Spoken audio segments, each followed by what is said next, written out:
And here we are at the next part of the build. I made some changes besides the box and the workbench. I added a fireplace here, so I can hit E, hold it, hit open, and inside of here I can cook food if I throw wood in there. Next, I added 3 boxes on each side that are flat. Again, the reason I'm doing this, instead of using the very large triple box, is number one, you can cram them into a smaller space, and number two, they fit in, and number three, having a bunch of extra boxes for someone to have to go ahead and be teased by, they might get lost on their way to one box to get to the others. I'm going to show you how to lock down the space in here a little bit more. Right now it's nice and open, but let's review. I made this by using 2 ceilings, 3 foundations, 6 poles or beams, 2 door frames, and 2 doors. It's about 600 wood worth to make this, and this allows me to control all of this. But we still have this open area here. So what I'm going to do is I'm going to make another door jamb and door here and put 2 walls there and seal it up better. Or I might just do the whole thing as door jambs. And now the dogs and animals are outside yelling and barking and groaning and whining. Kind of disturbing. Anyway, so yeah. Also, I ended up getting a firearm in the interim. So the rest of the video will be for me showing you how to do this. Now, in order to make this fast for making it, because I haven't actually built all the parts yet, I'm going to get up here and then up here. And I'm going to go over here, and I'm going to put me right in the middle of the space here and get next to, but not in range of, the workbench. Now let's see how far away I can get, how far I have to move before the workbench turns on. Now we have a workbench. That seems a little like it shouldn't require so much. So anyway, the next part of the video will be me, after I've done the workbench work, making the planks and then making individual components. I'll make 3 doorways, 3 doors, 2 walls, and add them in and see what the things look like after I pause now. And just to demonstrate why we use the workbench, I'm going to make 2 wood walls, and we'll see how slow or fast it is.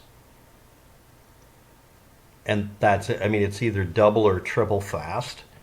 And that way we have our 3 doorways and our 2 walls that we're going to use for the airlock and the continuation of the rest of the base area. And I will be bringing up the rest of it in a minute after the pause now. So the next part is we go down, hopefully. We go down and we turn around this way. We already have a door there. We're going to put a door jamb here, here, and here in fairly rapid succession. When we do that, we hit 6 in this case and bring it up, and it happens to be oriented towards that way. Okay. Then when we do the other sides, we have to rotate it by rotating our mouse. There isn't a keyboard equivalent, so you have to have a scroll mouse, I guess. And then here. Now this is going to make it a little harder to get through, because most of these doorways, because the actual foundation sunk underneath the floor, this means that when we try to walk through, we get stuck. Maybe a little or a lot. Again, the building isn't actually completely centered, so some of these will let us through, some won't. And the game engine actually pays attention to whether the door is there. So that'll mean that we may not be able to get through the doorway as easy. Rotating this, we put in our 2 walls. And here. Now we're going to put in our doors. We hit the number 4. Excuse me, wrong button. Actually, I need to go in here and do it from in here. And we do our, again, root trick again. We hit number 5 in this case. And let's see if it lets me. Now, for some reason, it likes it when I do it offset. I don't understand. Anyway, doink. And then doink. And then doink. Now, the effect of that is, let's say we go through here. Again, we have to duck to get through the doorways sometimes. We should be able to have a clear pathway all the way around. I hope I didn't screw myself. But if I open the door here, it'll seal this area off. That means if anybody gets in through the window gaps on top, they'll get up on top, but they may not be able to get through all of it, which may be an advantage.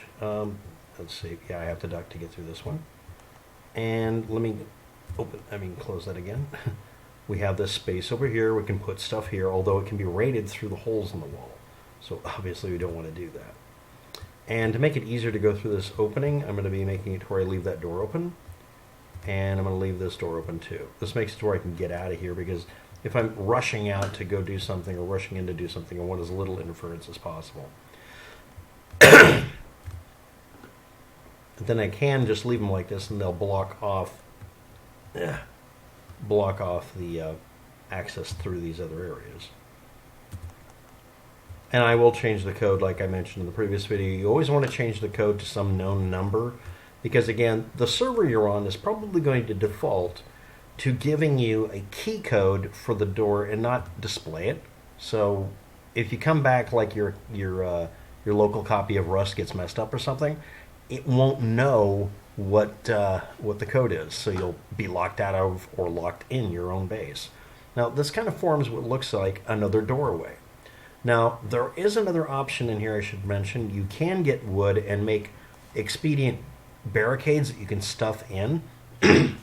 And depending on the server you're on, it'll allow you to demolish it easier than other people, because besides build rights, you'll have demolition rights. Although it's so inconsistent, I wouldn't bet on it. So the other thing you've noticed is the doors have a tendency of wanting to be mounted to a certain side or phase. You're supposed to be able to rotate those somehow, but I haven't found a way to do it reliably, so I've given up and I just put them up and hope. So that's really all there is to this. And as I said, normally I'll just make these go outward, and that'll be nice enough, and that's good. And that'll let me get in here. And basically I have these two closed off areas back there. And at the end of the day, I will just close these. In order to get in here, if somebody doesn't know to go to that door, they may end up using 1, 2, 3, 4 C4 trying to figure out how to get up on top to get stuff. But then again, they might be able to figure out, if they just go through here, that they can just look up and access. So you get the idea. And yes, it is possible to extend the foundations out under here outside and put up walls on the outside, but it kind of defeats the purpose of using this building in the first place. Again, you can start this by just putting in a single foundation out here, a single door frame and door, and you've got it sealed off well enough that you have a very good start. The idea is this is a very expandable base.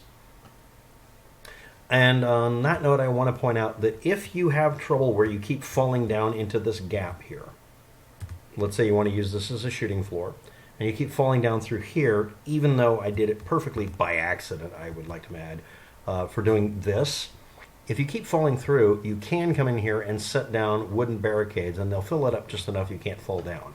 You can still walk down here, but you won't fall. Okay, well that's about it. There's not much else to the video. It's a real quickie. This is how far you can push it. And again, you can start this thing off by just having 3 components, and you've sealed off the building and you have it. And you can go further, obviously, than this.